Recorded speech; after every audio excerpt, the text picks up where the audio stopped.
Hi, Chapel Hill. Remember the parable of the Good Samaritan? Great story, classic story.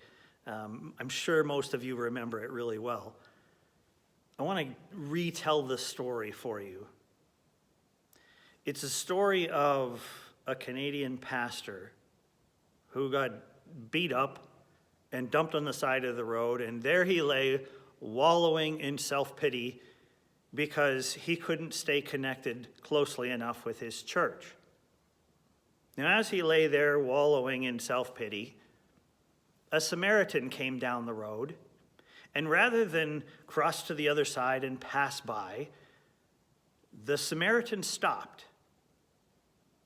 And using the best resources that Samaritan had available to them, the Samaritan took care of the Canadian pastor's need.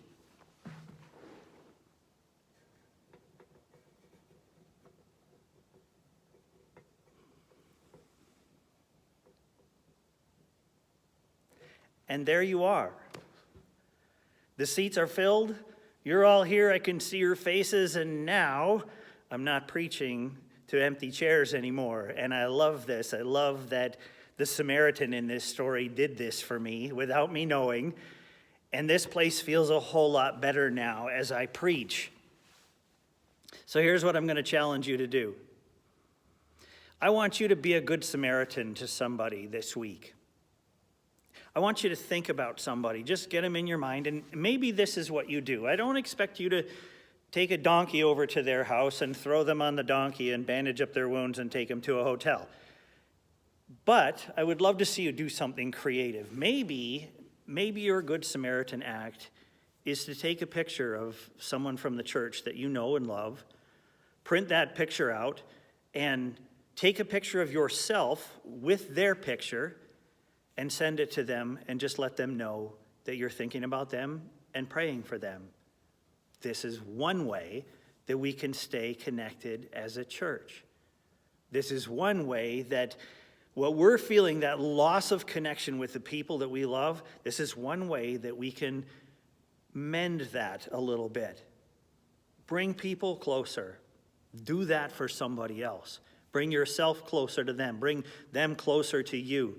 And be a good Samaritan to them. There are lots of things that we can do to encourage each other during this time. Get out there and do it. Get out there and try some ideas. This was a good solution for me. This mended my wounds, and I'm excited to preach this Sunday to this crowd. By the way, be here this Sunday. Tune in, watch our service online. I'm going to start a three-part series on what God can do in us and through us during this time, and how we're not to just let this time pass. We're to seize this moment and invite God to do what he wants to do in our lives. So, be here on Sunday at 10 to worship together with us and to listen to what God has to say to us about what can happen in our lives during this time. I think you're going to be really encouraged by it. On the way out, I got to show you this. It just looks great. This is what I'm looking at now. Instead of empty chairs, all these faces looking back at me, encouraging me, helping me to feel a little better about what I'm doing here, including, yes, the puppets are still here. I will see you on Sunday. I hope you have an encouraging week. Bye, Chapel Hill.